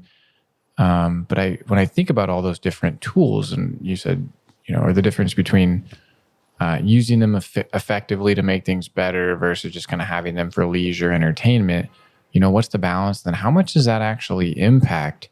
One of my big things is energy management, and there's physical energy, mental energy, and technology can sometimes sap that. You do need a break from it. Or is there a way that your brain eventually gets rewired to where it doesn't have an impact on that? Yeah. The way I like to look at it or coach myself is, for instance, like I'm wearing an Oura ring right now. Okay. That tracks my sleep. And I like to use wearables at first, similarly to how I like to encourage my clients to, say, track their calories. I don't think that in my ideal lifestyle, I'm not doing that all the time, right? I don't want to live the rest of my life measuring out my food. I mean, that sounds absolutely heinous to me. I don't want to live the rest of my life measuring my sleep every goddamn night, or my recovery. What I try to do is measure something for long enough to where it becomes, I get enough data points where I can interpret the data and intuitively understand it. So I've been wearing this for a couple months, and I'm seeing trends as to, okay, when I don't go to bed and wake up at the same time, I'm not getting as good deep sleep. When I'm on my phone for longer than 15 minutes before bed, my REM sleep is significantly less. When I drink alcohol, my REM sleep is significantly less. If I had caffeine past 4 p.m., my REM and deep sleep are significantly less. In picking up on these trends, I hope that, over the course of the next couple months, I am basically able to interpret all the trends where I can take this thing off. If I want to put it back on, I can measure my sleep again. But now I can intuitively go on with the rest of my life and be like, oh, I know. I don't need to look at this every day to tell me I got shitty sleep. I was on my phone until 11 o'clock last night, and I normally go to bed at 10. And oh wow, I don't feel as good today. Yeah, probably didn't get as good sleep. Same thing with food. Like, okay, I measured out, 4 ounces of chicken, half a cup of rice, half a cup of broccoli. And eventually I'm just able to be like, oh yeah, that looks like about, 4 to 5 ounces. And I'm at a weight where I don't really care if I fluctuate 3 pounds up or 3 pounds down. And now I can just freely live my life without actually tracking. Yeah. And I feel like that's an individual thing too, because I think of this guy that I know really well, awesome person. He regularly reminds me, he's like, you're just someone that's very like almost hyper aware of some of the things like what you're talking about. Some things I'm not. So when you raise awareness, like you can only measure, you can only grow what you know, like you can only grow what you can measure. Like things have to be tangible. But I picked up on the sleep thing, and I guess I learned through experience. Maybe it would have been faster. Maybe I would have figured out when I was 25 instead of 30 in some of those cases, but I wasn't really trying either. And I can absolutely tell, like I love, my brain, my mind, my body, when my phone goes off before 9 o'clock every night and don't eat for 2-3 hours. I think for me, it's like 3 hours, like, no food past 7 if I'm going to bed at 10, that type of stuff. I don't even need an alarm clock in the morning. Like you just kind of flow into it. But it can, but not everybody has that awareness. And there are probably some things in my life that are blind spots that I'm not aware of that maybe there's not a wearable for, but just that perception, that's a really valuable way to look at it. Even if you only do it for 6 weeks, at least you're not down the road a year going, I have sleeping problems. I can't figure this out. And you're on your phone all night, trying to figure out your sleeping problems when that is the sleeping problem. Right. That can be really powerful. Totally. I think that naturally, if you're someone who kind of seeks knowledge and wants to optimize, yourself, your health in all realms, physical, mental, spiritual, all those different dimensions, if you look at it from a macro standpoint, there's a ton of different micro level habits on a day-to-day basis that influence those things, and to our point earlier, I don't know that you can focus on all of them at the same time, but whichever one you want to improve on, a lot of my clients will want to improve fitness. Okay, well, let's look at every single variable that could potentially influence your fitness. Or, in my case, if I have a business mentor, if I'm talking to you, maybe you're like, hey, look, what is every single variable that could affect your business? And now let's start measuring those, right? And so you pick and choose what you measure depending on what your goals are. And then with the hope that eventually you gain enough awareness, like you said, that you can just intuitively do it. And you just know, like once you have knowledge, you have the knowledge. Now, now what you do with it is your choice, but you have the knowledge. Yeah, that is really powerful. So your fitness, so your online business, you call it the online business. Do you have, tell me what exactly is it? What is this thing you're talking about? What do you got going on? So it's called the Fit Playbook. I started it with my business partner, Justin Powell. He's the manager at La Jolla Sports Club. I don't know if you ran into him before. I'm sure you've seen him there. And he came to me. He has a background in graphic design. Has also been a trainer for 15, 20 years. And I was already dabbling in the online space. And he's really good at doing the back end systems and the graphic design and more marketing part. And I like to actually do the training with the clients and copywriting and sales calls. And we're just we're learning on the fly. But in terms of what we do, we really like to say that we make workouts simple, effective, and efficient. So a lot of our clients are, busy professionals, and they don't have time to spend hours a day in the gym. So they want to know what's going to move the needle the quickest in the least amount of time. So I work with clients on an individual basis, developing, or first and foremost, figuring out what their goal is. Secondarily, figuring out what they have access to and how much time they have. And from there, I work backwards to figure out how they can achieve their fitness goal. And then I like to think of it as an onion. As you peel back the layer, I give them the workout program first. Then maybe I just give them some tips on nutrition. Then I build a nutrition plan, and then I slowly work on their habits. And this happens gradually depending on the client, but it's all 100% individualized coaching. And so this is done via our app. So I do a consultation call with every one of our clients.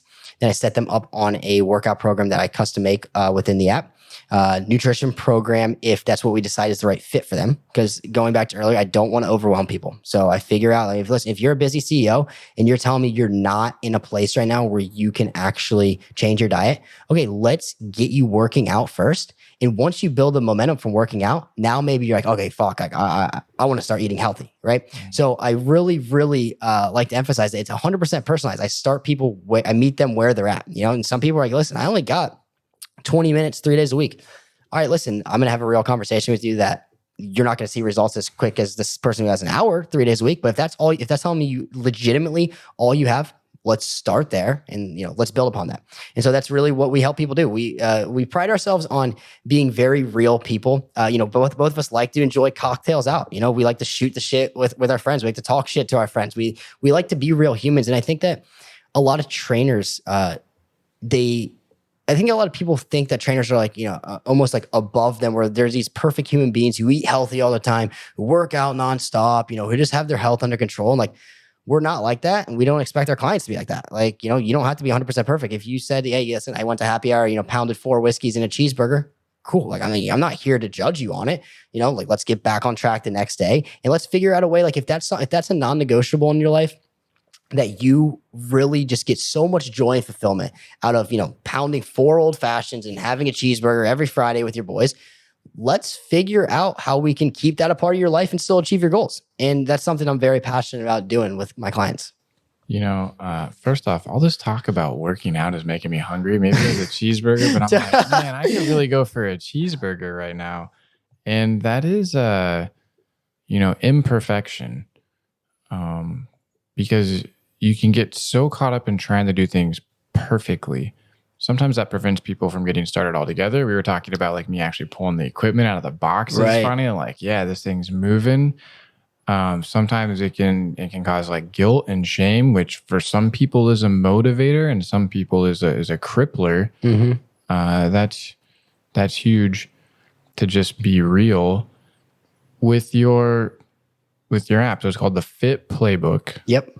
I think I have seen on Instagram. In fact, I know I have. I might have saved it to like view later or something. Check it out. I'm like almost going, did I share your own post with you one time? Like, hey man, check out this program. Yeah, dude. Hey, this looks pretty cool.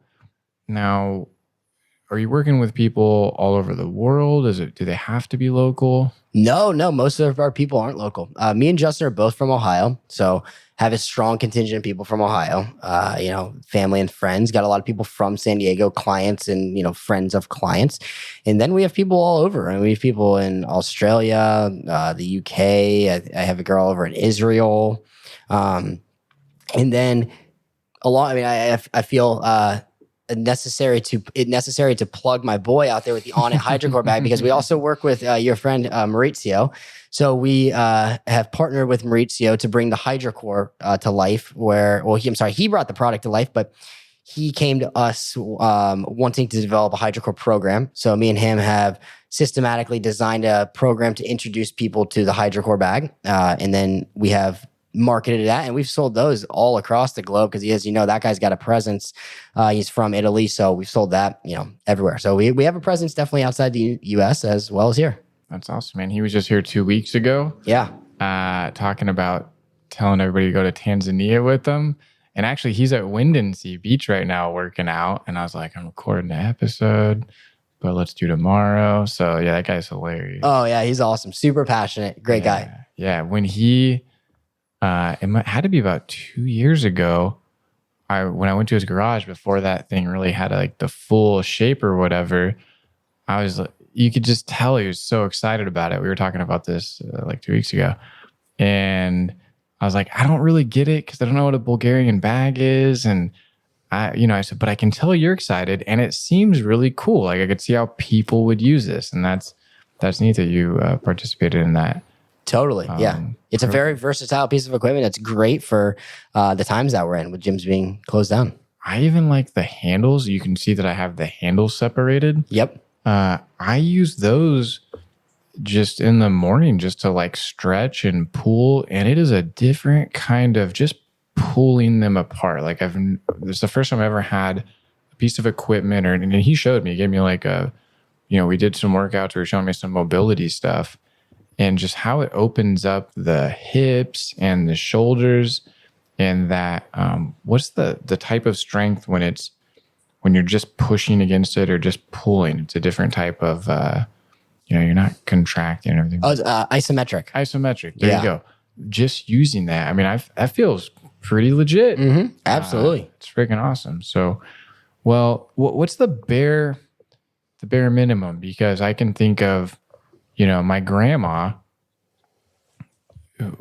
might like the idea of working out from home and having somebody call her on FaceTime or something like that, or go through the app. But I don't know that she would be technologically savvy enough to interact with it. What do you think are some of the bare minimum components someone would need to get started with you? Yeah, I think first and foremost, the dedication to want to do something, to want to make a change.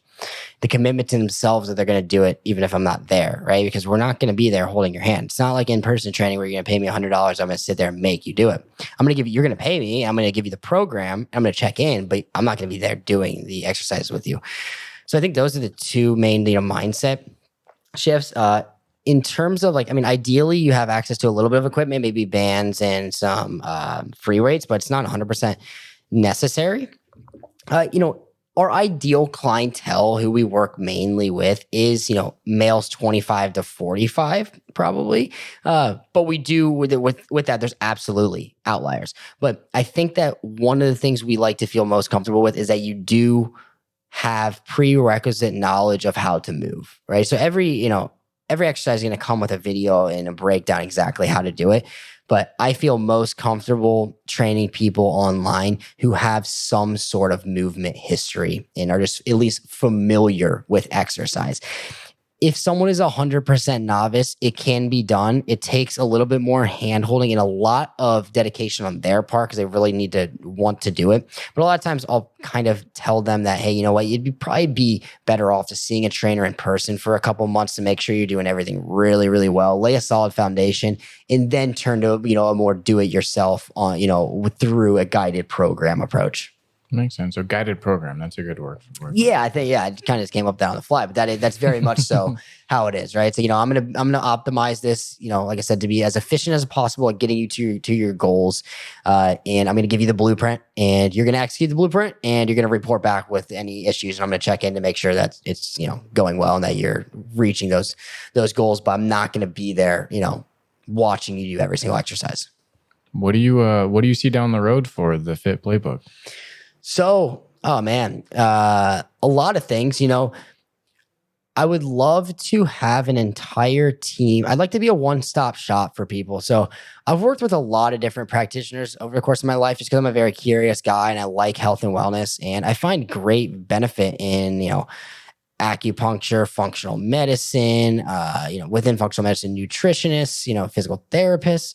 And I would really love for the Fit Playbook to encompass everything from physical therapists to functional medicine doctors who could cover nutrition to personal trainers, where someone comes in, we basically take care of their entire health. We're working in the process of partnering with like a meal delivery service. So I'd love for someone to come in. They get a movement assessment from a physical therapist to see if they have any kind of injuries, nagging them, what their limitations are. They then meet with a functional medicine doctor to test their micronutrient levels. So, all the vitamins and minerals, as well as maybe their gut health or any other issues that they may be having, brain fog, fatigue. And then they give them an ideal, nutrition protocol. Maybe they have some food sensitivities. They should avoid gluten, dairy. They develop the meal plan for them. We are able to custom make meal plans through a meal delivery service. So if they decide that they would they don't want to cook at all, we'll send them their ideal meal plan. And then we have a trainer who builds the program and checks in with them. And, so really, we're optimizing someone's health, through movement, through nutrition, and through supplementation. And then we're there if they have injuries to also help them rehab. And that's what I'd love to see the Fit Playbook grow into. Yeah, that's really the full package there. Those meal deliveries, I'd be interested in seeing what you do. I actually just tried one recently again. It'd been a while, and this is probably just a me thing, but I get it out and I'm looking at it. I'm looking at the box and I'm like, cool. And I make it. And as I'm making it, I'm like, it's not going to be enough food. So I end up making dinner around it. But what I realized is, well, at least I'm making dinner, because I still ended up cooking a bunch of healthy stuff with it versus going and grabbing a pizza or a burrito or something like that. So even though the value there was like the meal wasn't the complete, like what I wanted everything for dinner, I found value in the fact that at least I'm cooking regularly, which I do like to do anyways, but I was trying to do it for a convenience thing. So Yeah. You ever find, I feel like I could eat some like 3 or 4 of some of those meal delivery things at a time. Totally. And that's why we haven't partnered with any yet, because we've been testing a lot, and I'm kind of underwhelmed by a lot of them in terms of just, some of the ones that taste good are, have shitty ingredients, and the ones that, don't have shitty ingredients just kind of taste pretty bland, So we've been testing out a lot of different ones, to try and fix that problem. Because I do find that, whenever you're freezing meals and sending them, like, a lot of them can just have the tendency to be a little bit bland and just start to taste very similarly, but I think you touched on a point that almost, to circle all the way back, that as long as you're moving the needle forward somehow, right? So maybe you don't want every single meal. Maybe you just want one meal a day that is, pre-made healthy. And then maybe that, because you ate that one healthy meal that's, decent tasting, you end up making a healthier choice that night, or you end up cooking that night. Because if you didn't have that meal, you were in such a hurry and so hangry at lunch that you made a terrible decision, and that got the ball rolling to where you're like, oh, I already messed up once, so I'm going to go ahead and eat a shitty meal for dinner now. And so I think a lot of anything, but a lot of fitness coaching comes down to building momentum. How do you build and establish and keep momentum? And I think that meal plan delivery services can be great from that standpoint. Yeah, momentum is the key to life, in my opinion. I've read this really cool samurai book, and the word rhythm has stuck with me since it. And he just basically, the way he was describing life, I almost thought about like he had built momentum pretty much for decades. And it was like he was so disciplined as a samurai that, he was like the best samurai, like nobody could defeat him type thing. And but he talked about the rhythm of life, going to bed at a certain time, waking up at a certain time. And that's how I think of momentum. You can throw it off and then you're a little bit out of rhythm and you have to work to get back in that rhythm. And then the rhythm gets stronger. It's like a larger energy. With you said hangry. And one of the experiences that I've been testing, I actually did, I do like the nootropics sometimes. Mm-hmm. What I have found, which I just noticed, is taking some Alpha Brain, or I think it's Alpha Brain specifically. I tried some like Neurogum and some other stuff. Is that, and it could just be something else that I introduced at the same time that I didn't figure out yet. But I would get these really just interesting cravings towards the end of the day. And I started thinking, okay, is this because that's making my brain work really hard and my brain wants more like sugar energy for fuel? Is it just because it made me, work harder all day long? And so I'm trying to like feed that deficit, or is there something else there? But have you ever found that with nootropics? Yeah, now that you bring it up, I don't know that I've ever been necessarily aware of that, but I do think that when I do take nootropics, my brain is like firing on all cylinders, and I tend to go at tasks for a lot longer than I normally would.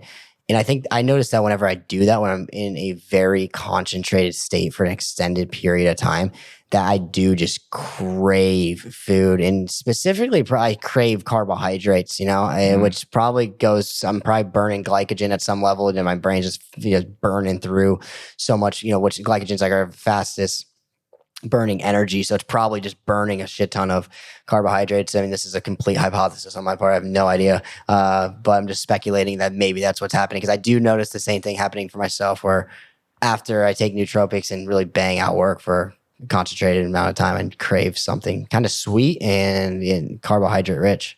Yeah, I think I just cracked the code on the nootropics as you were saying that too. I mean, that's sort of where my brain was working towards, because there's nothing in life is for free. So if you're going to get a boost like that, it has to come from somewhere. So I'm thinking, I wonder if there's some sort of a way to get out in front of it, like a complex carbohydrate that would meet that energy requirement to prevent that. Well, I think that touches on an interesting point of any kind of stimulant or nootropic. I think it feels really, really good to be in the flow state. If you're someone who likes to get shit done, like it feels amazing. You don't want to stop that flow state. And I think what happens a lot of times is you go for longer than you normally would without eating, because you're in that flow state. And what happens a lot of times when you eat, it kind of can kick you out of the flow state. So at least speaking for myself personally, is I'll extend the period at which I am, fasting or not eating for a couple more hours so I can just continue to bang out more work. And I think that the real secret is if you can figure out something to eat that will not throw you out of the flow state, which normally is probably not carbohydrates, but probably fat and protein rich. Like I have at times like done like just a simple like Epic bar and maybe like a tablespoon of almond butter, but it's very personal, right? Like some like if you eat too much, it's just going to throw you out of whack. Your digestive system's going to start working really hard, and you're going to probably get kicked out of that flow state. So I think the real secret is if you can figure out something to eat while you're in that state to carry you, so you don't, you don't get super hangry, right? So you don't get to that point where you haven't eaten in 6 to 8 hours. That sounds very Onnity. Is Epic Bar, isn't that from Onnit too? Or no? No, it's not. I forget who makes Epic like bars. Buffalo Bar. I haven't tried any of those their bars yet, but Epic Bar's good. It's all like grass fed, like bison and whatnot. It's pretty legit. And digestion takes a ton of energy. Yeah. So going back to that energy management, it's almost like, all right, eating less in general, that's been something I've had a ton of fun with over the years, is going from the point where I could eat We got a little friend flying. Yeah. Like, and I could still go crush. I was talking to a buddy in Milwaukee yesterday. Like, I can go crush probably. I'm confident that I could eat a large pizza and be quote unquote unfazed. Essentially, not really. I mean, you have consequences to that. But I can also, not eat for a long period of time and sort of feel pretty good. And I guess it's weird to be in a place especially the last year, I've played a lot, experimented a lot with it, to kind of go, what does my body actually need versus what is my brain trained to think it needs for energy? Yeah, I think that's interesting. Not often, but I do talk with my clients somewhat, and just with my friends about, when it comes to health and fitness and eating food, you have to choose what you're after, right? What's your goal? Is it body composition? Do you want to build muscle? Do you want to lose fat? Are you looking for longevity? Are you looking for cognitive performance? You're looking for energy. These are all require different eating requirements, right? Like if you're trying to build muscle, like you're probably gonna be a little groggy. You're eating more calories than your body really wants to. You're forcing it to grow. You're gonna be sleeping more. You're gonna be napping. Like you're not gonna have that mental acuity that you maybe crave on the nootropic, Whereas, if you're eating a lot less throughout the day, almost in a calorie deficit, I have a very fast metabolism and I start getting, start getting super skinny. My body dysmorphia kicks in. I'm like, man, I'm looking so scrawny. Like, damn, I need to put on more weight. But mental acuity and energy wise, holy shit, I'm just on another level. I feel like, I'm clouds above where I'm normally at. And I think having the real honest assessment once again, with like, okay, what is my main goal in life right now, right? Like, is it fitness? Am I planning for a show? Do I care? Do I care if I lose 5 pounds of muscle mass to increase my productivity on a day-to-day basis and energy? I think that's just an honest conversation to have with yourself, and something that's very important so that you know how to eat more effectively for you, and you're not going through the roller coaster of one day you're panicking, so you're overeating. And then, 2 days later, you're like, oh, I ate too much. I'm going to starve myself, right? And going back to the rhythm, your body never gets in the rhythm. So deciding what that goal is and kind of sticking to it for a couple of months so your body can get used to that rhythm, I think helps a lot. In my own experience, let my body get back to like homeostasis and, where it feels best at. And that's huge. Neil at the La Jolla Sports Club, when I was working out with him, when I first sat down and talked about like what my goals are. And this was probably a year and a half ago. And I was working with kind of like a startup company, but they're doing fundraising, and like mental acuity, that focus was super critical and everything. Like I didn't want to miss a beat for a day. Yeah. And I was trying to explain to him, and I said, I don't know. I said, he's like, what are you doing now? Like, what do you want to do? I'm like, well, I don't want to put on like muscle or anything. I said, everything I've designed right now around my eating, my sleeping, my workout is around energy management. From even like getting on the elliptical, I could very specifically get into a certain amount of focus that I knew I could drive, aspects of the business for the next 2 hours. And I just remember him to kind of look, and I don't know how I exactly described it, but he just looked at me like, you're a very weird person. 'Cause, I was like, I had no desire. I said something like, I don't really care what my muscles look like. Like, this is what I'm going for. It's just energy, just being charged. Yep. Yeah. And that's one of my favorite parts about exercise. That's how I use exercise mainly, is for a mental hack, right? Like, okay, I like to do creative writing these days, and it helps move the needle forward in our online business, telling stories about people who have been fit, or my own story, and it helps us build an online presence. And I am like, you know what? I have my best creative writing hours after a more of a cardio-ish style workout, cardio to high intensity interval. So you know what? On Tuesday, Thursdays, I'm going to do that kind of workout, after breakfast, and then I'm going to dedicate 2 hours to creative writing. And I that goes back to what I really like to help people design, those kind of workout plans, right? Like, to me, working out should be a symbiotic relationship to helping you with your life, not taking away more of your life. And depending on what the goal is, it just looks a lot different. Absolutely. No, that's huge, man. And that's real big. Well, I think that's a good place. It's so beautiful right now. I'm sitting here looking at the sun coming in. I'm like, oh my gosh, it's a gorgeous Saturday. It's been a lot of fun. How about this? How can people find you? You have the Fit Playbook. Give yourself some plugs, mailing list, Instagram, whatever you got going on. Yeah. So my personal account is at Maxx Holdrieth. Holdrieth. I believe Derek follows me here, so you can find me on his page, and I post multiple times a week, just everything from my own life to fitness and nutrition tips. And then our business account is at _Fit Playbook, and you'll find a lot of our client testimonials and other tidbits. Quick, we like our content to be exactly how our program is: quick, efficient, easy to digest, tactical information.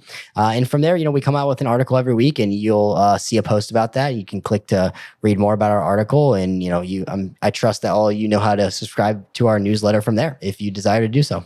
That's cool, man. Well, congratulations on the business, on the pivot, building something special, being in a fantastic place, both physically by location. We're in a not too shabby of a spot. Not bad at all. And look like you've really cracked some awesome codes on living the good life. So keep up the good work, and thanks for coming by. Thanks for having me, man. It's been a blast. Absolutely. See, this is the real secret of life, to be completely engaged with the here and now. Everybody wants to fulfill the highest, truest expression of yourself. It was all a dream. Today is about the power of you. You've now entered The Human Derek Podcast.